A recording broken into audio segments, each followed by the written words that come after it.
Welcome to the Creative Island Podcast. A show aimed at helping creative individuals transform their passion into profession. Each episode will share powerful strategies, tips, and practical tools to empower you to create the income, the lifestyle, and the legacy you were designed for. We are your hosts, Adam Bowman and Jason Pepper. Enjoy the show. Creative Island episode number 8. I'm your host, Adam Bowman. As always, I'm here alongside my resident co-host, Jason Pepper. How you doing, brother? Good, man. Good. That last episode, I just got to say, it was sick. I really hope people enjoyed that. Let us know in the comments below. Give us some feedback on what you thought about guests, what we can improve on. We always love that little communication loop we start with people, just with our audience, just with our peers. Just let us know how we're doing, you know? Like, we want your feedback. We want to know what we can do to have more success, you know? Absolutely. Leave us your feedback. We definitely want some feedback. What are we talking about today? Well, to segue into it, it's just like, as a creative, my day-to-day is just so up in the air. You know what I mean? Like, I can't really, like, I have room for routines and things to come into play to make me more successful, but I think I'm at a spot right now where it's just like one day, if I'm not working a lot, I can hit the gym in the morning, get work done, get my editing stuff, working from home. But a lot of the time, like when I start procrastinating, I really think there's room for improvement, where if I had a routine, a set schedule that, you know, had some interplay where like I could move some stuff around, it's not always concrete. But I think if I had the capacity to add a routine to my lifestyle right now, it would set me up on the next level. I don't know if you could speak to routines at all, because you have a pretty succinct, I know your day-to-day is a little bit different too in terms of like your schedule, but what are some things that you do to capitalize on this routine that optimizes your day? Yeah, let's talk about routines, because I think that's an important one. I actually think it's a really misunderstood thing for a lot of people, because people think you need to have a routine or you need to have a particular routine to get a particular result, which I think is not true. Okay. So see, that's the mindset I think about it. If I have a routine, I'm going to be successful no matter what. But I guess it's not the case. Eh? No, because what happens is, I mean, a lot of people actually have routines, and it just becomes a way of procrastinating. Interesting. So like it takes away from their success, or from their output in some degree. Yeah, it becomes a crutch. Oh, okay. It becomes something that doesn't serve you instead of something that does. So it's okay to have a routine, and I'm all for, you know, like, look, you gotta put a little time into your health every day. You gotta put a little time into like making sure you eat the right things, and you need a bit of structure in your day, but you don't want. It's okay to have a routine. You don't want the routine to have you, you know? Right out the bat, you're hitting bombs. Okay, let's go, Jason. That's sick. All right, what are sort of some things that I could do to see more output then within a routine and not use it as a crutch? Well, I think the biggest thing, like, I think I'm a big believer in getting the body moving right away. Okay. Like, we got to get that body moving. I think getting up and going into the gym is great. I think doing it sooner than later is just better for everybody. So, but it doesn't have to be, right? Like, I don't want to talk in absolutes, because if something doesn't go according to plan, like, you don't want to get too superstitious about it, because then when it doesn't go to plan, all of a sudden you're all screwed up. Yeah, you know? That makes a lot of sense. So, but you've been on my routine. Adam's followed me on my morning routine. It's your dreadful routine, yeah.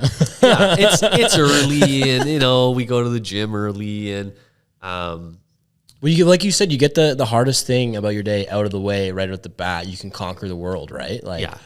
Like, there's something there that, like, pushing your body to the max output already as a physical threshold, it just makes every simple task seem a lot easier and seem a lot more accomplishable in that degree, right? Yeah, it's so important to get the hardest part of your day out of the way first, for sure. And the gym's an easy way to do that. Yeah. Like, you can just go lift really heavy things for an hour, sweat it out, and you leave, and you've got tons of endorphins, and you're just feeling great, and you just start the day on the right foot. Yeah. And I think that's great, and there's some great power in that.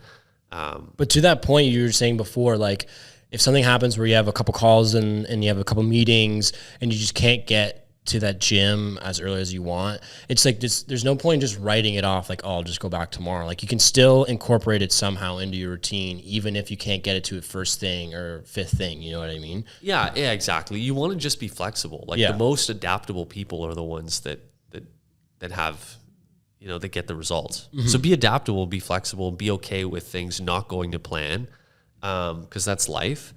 And, you know, you can plan and you can create really strong routines, but you just don't want to get too attached to them. Okay. Because that can start to work against you. You have any, like, what do you, like, when you're looking for a new routine, what do you sort of look towards to incorporate? Like, is it broad strokes or sort of like the macro? You're looking at like time frames that like are like, you know, 20-minute intervals, 35-minute intervals. Like, is it just, it's not one size fits all, I assume, in that regard? Yeah, like I think it just depends on the result you're trying to get. So like if you have health goals, like you're gonna set your routine catered towards health goals, and that's great. I think that's great. But if you have like business goals or you're trying to do something else, your routine might change a little bit. So I don't think it has to be, you know, there's not a one size fits all. Yeah, essentially. Okay. That's good to know, because it's just like, you can look at so many social media people running their routines, going through their daily lives, and you're gonna be like, that is so, like, it's so unrealistic. Like that, I think that's why, like, for me, routines seems so daunting, because it has to be this wall to wall 12-hour day where there's no wasted time, there's no wasted things. You know what I mean? So I think it's daunting for a lot of people to try to even wrap their head around it. Jeez. Sorry about that. But yeah, like it's hard for some people to wrap their heads around, even I think grasping what a routine looks and feels like at the forefront. So if you could give us a breakdown of some things that you incorporate, it'd be sick. Yeah, no, for sure. So like I said, I really like incorporating. I like to get the body moving right away. So usually I get up and I hit the gym, or I, you know, just get moving, or I'll take a walk or go for a jog or something. And then usually it's pretty simple. I'll go get a coffee, I'll have some protein, a little bit of food, and then I'm right to work. Like there's nothing too crazy there. Okay. I don't like to do too much in a morning routine. Like I've done it all. I've done like the journaling, and I've done like really? Like the little meditation, and like I've done all that stuff. And I think there's some really powerful some of those things are really powerful. However, you can't let it become a crutch. So I have found that the more things I adopted in my routines and the more superstitious I got about my routines, I actually started to take away from my capacity in doing the things that were really important, like growing my business or getting sales or finding a new client to work with or whatever it is. You were like worried about fulfilling the routine itself instead of actually getting like the work output in that sense? Yeah, like it gave me a false sense that I did a bunch of useful shit even when I didn't do it. Yeah. And I think a lot of people fall into that same trap, and they become, like the routine has them, because they're like, yeah, but I went to the gym and I journaled and I went and, and I did my meditations in the morning, and I did, I went for a walk, and I like had some gross green smoothie with like mushrooms in it. And it's 12 p.m. and it's 12 p.m. and they haven't done anything yet, and it's just like, dude, that's not going to work. So you have to be careful around routines. And I'm really weary about people who are just like, oh, I have to do things that way because, and then they don't get it. And then then they get like illness. They're like, it didn't go my way. Yeah. Because you want to be adaptable. That's what's going to get you success. Yeah, totally. And then in terms of like knowing, because like you said you did the journaling, like how do you know when it's not working for you, when you start using it as a crutch in that sense, where it's just like you're throwing shit at a wall and none of it's sticking, and then you just have to adapt in that regard and change to see what building blocks serve you? Or yeah, just look at the result. Like if you're, like if you're in a business and you're like, I need sales to grow my business, and you integrate all these crazy routines and things that you're doing, but you're not seeing any jump in sales, then you're just filling more of your day with stuff that's not important. Okay, yeah. And it's just like it's bogging you down instead of seeing maximum output. Yeah, it's like not optimization. Yeah, okay. It's not serving. So we live in a world now where the routine is such a. It's like a facade.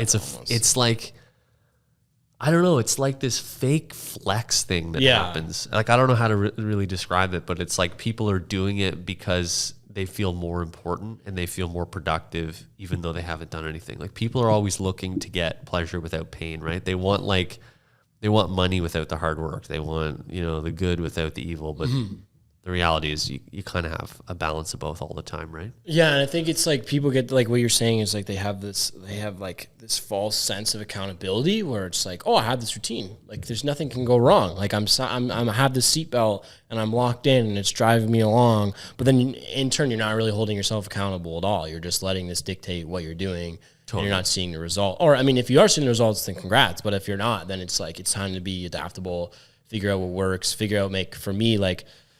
I try to hit my points, but at the same time, like I don't get down on myself if I can't hit the gym until like 7 p.m., which I hate going to the gym at night because it just sucks. It's packed and I'm tired.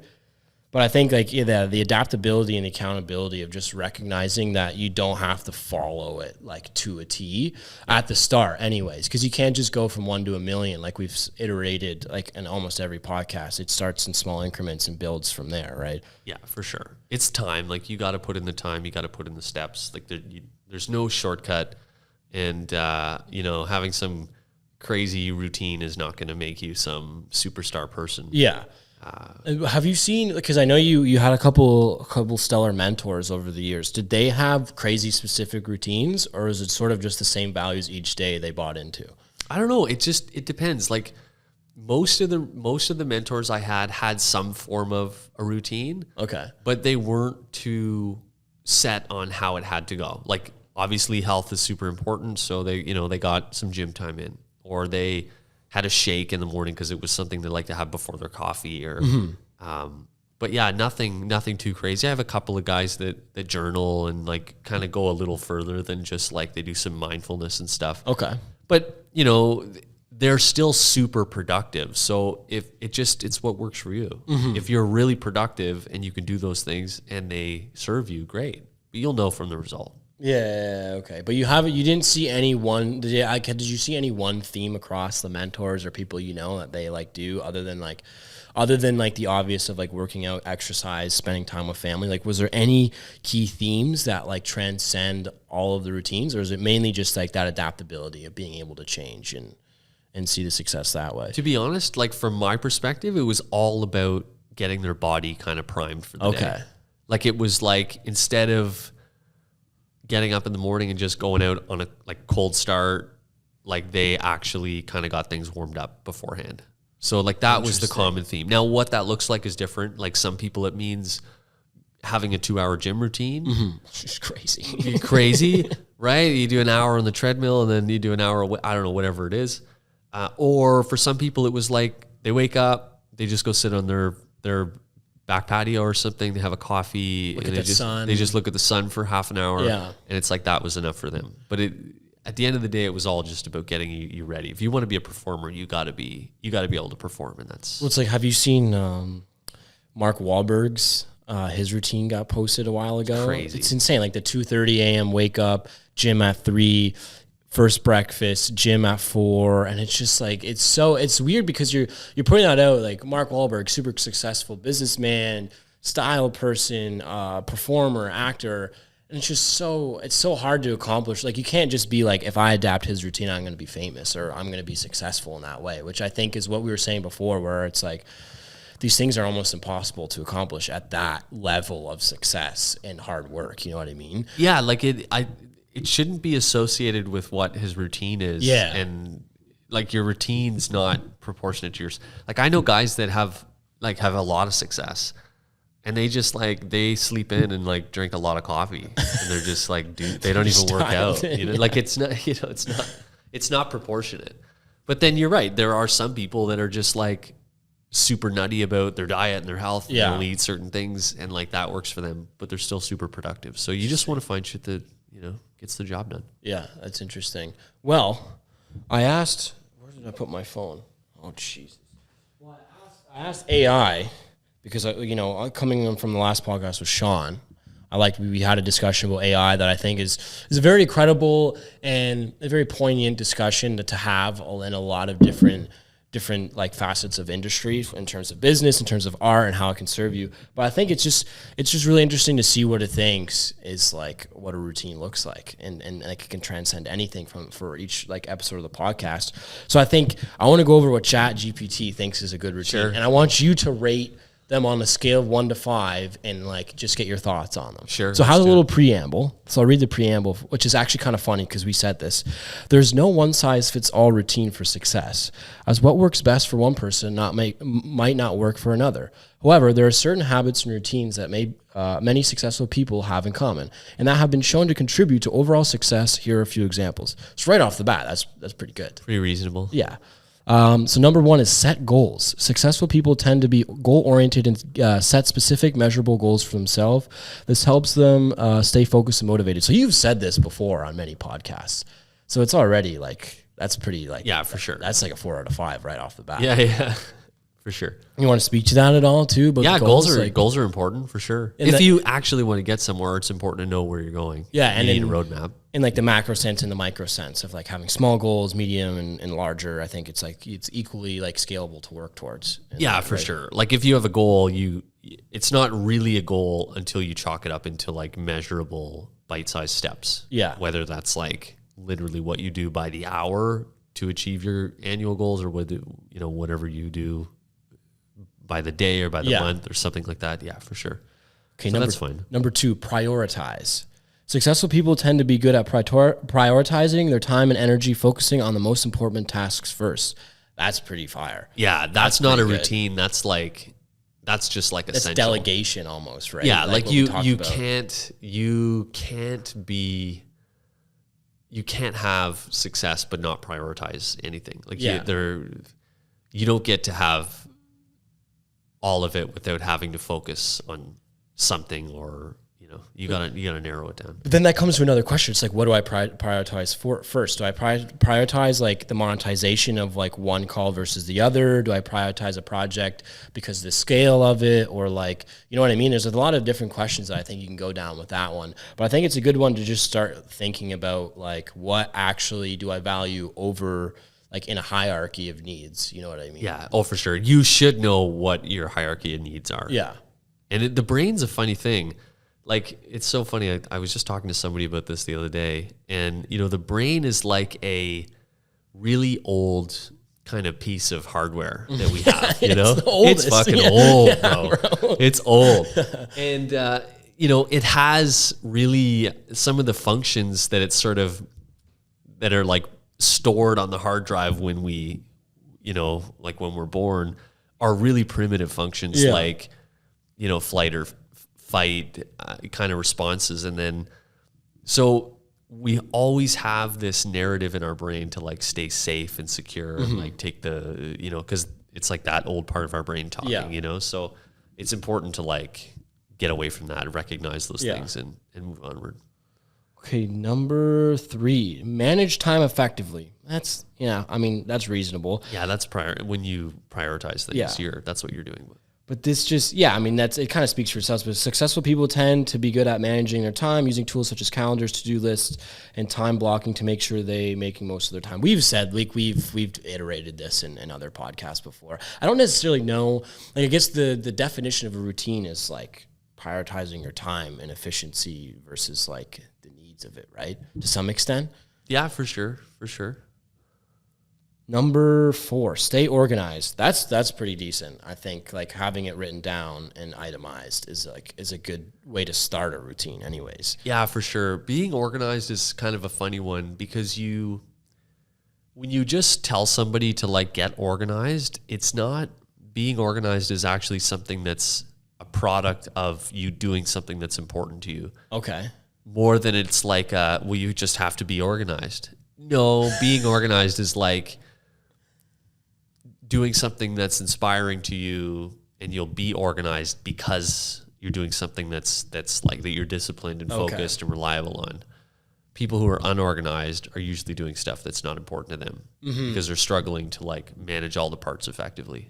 So it's disorder. And this one doesn't even go to that extent. Like AI just says, just keep your workspace tidy and stay focused, which is kind of like half. That's like a glass half full. That's not really the whole thing. Yeah. That's just like well, yeah, like my desk is unorganized. Does that make me like an unorganized person? I don't know. Like my desk, if you look at it, I look like an insane person that like needs like to be institutionalized. Depends what day of the week. You know, like after working on this like short film project, my room's in shambles right now. It's just kind of, I guess, what like it's a reflection of my brain in some sense, because like one thing's over here, one thing's over there, one thing's over there, and then like I look at my room and it's the same exact way, which I think is kind of a cool reflection of like the space you live in kind of reflects who you are as a person to some regard, right? Yeah, for sure. And I think when you do a lot of things, I think it's harder to stay organized when you wear all the hats. But as you wear less hats, you get more organized. Okay. Yeah. Like I think there's something going on there that has to be recognized for sure. All right, number 5, cultivate good habits.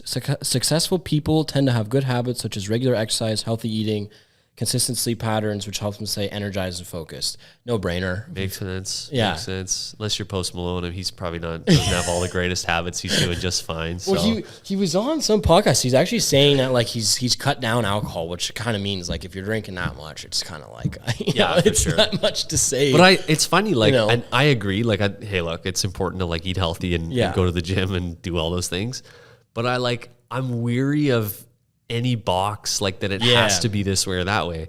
Like there's people that are tremendously successful that don't have great habits. Yeah. I mean, they're not going to live till they're, you know, they're not going to live a long wants life. that anyways. But who wants that anyway, right? Like, hey, not everybody wants to live till 50, bud. You know, like, But then again, it's just like if you have some crazy, like you're tracking everything, you're weighing your food, and then you go out on like, you know, if we go out to dinner, it's like, I'm going to get the oysters. I'm going to get like the big, like lamb shank or something with the mashed potatoes. You know what I mean? It's like, I don't want that to, like you're saying, at the box. Like, I don't want that to put me in a thing where I have to think about like, I'm at this X calorie in the day. And it's just like, you know what? Like, whatever, have fun, splurge, talk your business, have a good time. But I think like, then that comes to the route, like, oh, if you're just rewarding yourself constantly, then that goes into another thing where it's like, you don't really have the structure in place to really say yes or no, right? yeah, for sure. Okay, here we go. Number 6, learn continuously. Successful people tend to be lifelong learners, regularly seeking out new information and skills to help them grow and improve. Doesn't really seem like it ties into a routine that much. I don't know if you can speak to that, though, if I'm missing something there. Yeah, like, I mean, I think you should there should be some level of routine, not even on a daily, maybe even on a monthly. Okay. Where you're continually investing in your skills, like you're sharpening your axe or whatever. Because your skills are proportionate to skills give you leverage to earn more or to create more. Yeah, that makes sense. Whether it's reading, whether it's taking the master class, what we were talking about, self-improvement, like whatever, learning under a mentor, doing stuff like working with a mentor or whatever. You know, I learned early on, as soon as I started working with mentors, like my income changed like crazy because I skipped the line. I learned a bunch of stuff way quicker than if I had to like slug it out and try to make mistakes and learn it all on my own. Yeah. So you kind of get to like skip the line. So learning is super, it's like the best leveraging activity. Well, it's not the thing about failure where it's like you get failure on your own and learn, but if you learn from someone else's failures, you get to skip that line, just like you said. Yeah, and you notice that, like, even going to college, like if I didn't gone to college, I wouldn't be here. Like, you can get into the film industry without college. Obviously, many people have done it, but it's like if you like fail in a bubble and see other people's fails at the same time, and then you learn about the greatest failures of greatest film directors of all time and stuff, you get, like you said, you get to skip that line and learn from their failures and then attribute them to your successes, which is just so much better because you don't have to eat the shit for like 5 years or whatever. Oh, for sure. Yeah. Or whatever duration of time. Like it's if you took everything you spent in university and just like put it in the S&P 500 versus everything you spent, you know, with mentors in the S&P 500, like the returns not even like it's not even comparable. Somebody said that the other day. That's good. I heard that. I was like S&P, that's good. But it's true. Like you know, what's the return on investment? Like I learn way more or earn way more you know, investing in myself than I do in like anything else. Oh yeah, I agree with that. 100%. We just talked about that on another podcast. So it's, you know, that should be part of your routine to some degree. Yeah. Okay, the last one, they only have 7 here, so I guess AI likes the lucky number 7s here. But I like this one. Surround yourself with positive influences. Successful people tend to surround themselves with supportive and positive people who can provide encouragement and motivation when needed. I think that's huge. Yeah, for sure. I think that's huge. Because what is it? You're the reflection of like the 5 most people you hang out with, or something like that. Yeah, Isn't that you're the psychology? average or the sum average of the 5 people. Yeah, financially, romantically, like everything. Yeah, it's like when I started listening to Gary Vee at the beginning, it was just kind of like, I feel like your 3 best friends are all like play video games and work in grocery stores. It's just like that's the ceiling already. And you're not like, whereas like if your 3 best friends were like one's a successful entrepreneur, one's a filmmaker, and one's like a studio musician, it's just like you have like their ceiling is just like they don't even know where it is, so they can't quantify it. So like those are the type of people you're drawn to provide more success for yourself. And that looks like anything. Those are just like really weird, specific, people to surround yourself with. But like even this relationship, you know what I mean? Like when I'm with you, it's totally different when I'm with like some of my homies from Humber that haven't really gotten up there yet. You know what I mean? Yeah, no, who you surround yourself with is a huge influence on how you behave, right? And how like the results you get. But it's important to surround yourself with people that challenge you, which is not easy to do, and most people actually shy away from that. You got to surround yourself with people that challenge you, because if you're not challenged, you don't change. Yeah. And I mean, if you want to just stay the same, great, like go for it, But I think that there's that old saying, I've said it before, but like as long as you're green, you're growing. As soon as you're ripe, you rot, and it's so important. So you have to like even romantically. With your spouse or whatever, you have to challenge. It can't be it can't be just a supportive relationship. Yeah. It has to be support and challenge. Yeah. Because if not, you just stagnate.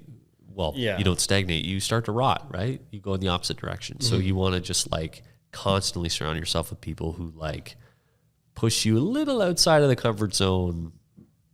Yeah, to a fair enough a point where you can tell where like you have trust. For me, it's like a lot of the relationships I make are based upon like the critique, like how well people are critiquing. This is what we learned in film school. Like if you can critique really well and have like a couple points that aren't too intrusive, that really shits on someone's mashed potatoes like all day long, but have it enough where it's like constructive and can actually be applied. It's not some crazy out of the box thinking that no one cares about.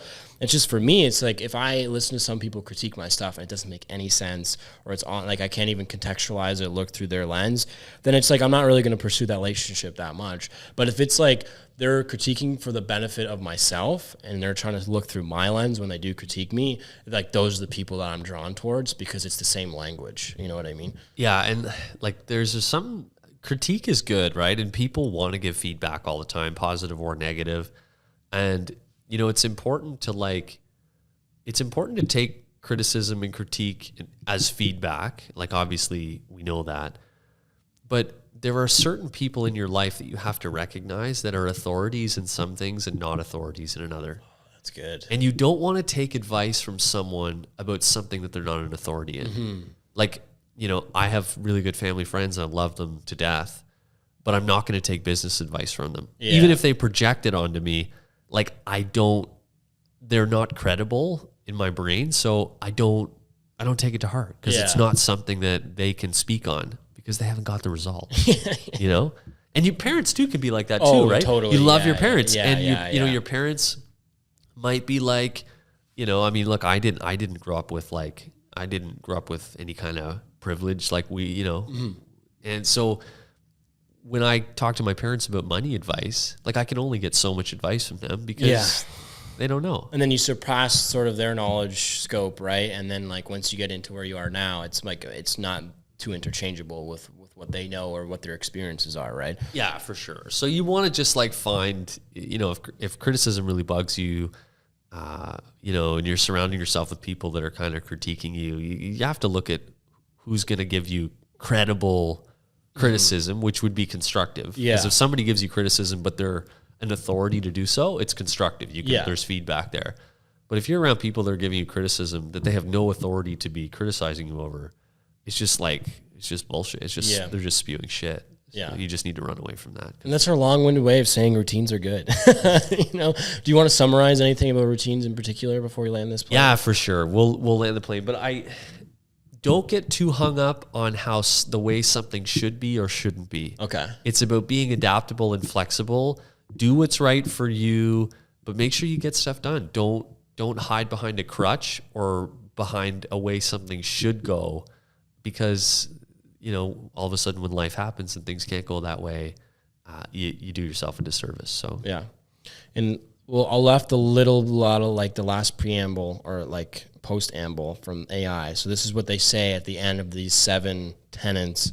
Ultimately, the best routine for success is one that is tailored to your individual needs and goals and that allows you to maximize productivity and creativity while also maintaining a healthy work-life balance. Beautiful stated, ChatGPT. There you go. Thank There you. you go. Thank you, AI. Thanks, Creative Island listeners. Again, go look at our blog, head to our Instagram for clips. Thank you for being a part of our community. We appreciate it. Cheers. If you enjoyed today's episode, please leave us a review. And if you'd like to be notified of more episodes, please be sure to follow the Creative Island podcast now. Want access to exclusive content, our community newsletter, live events, and so much more? Visit creativeisland.online today to join the Creative Island community. See you at the top.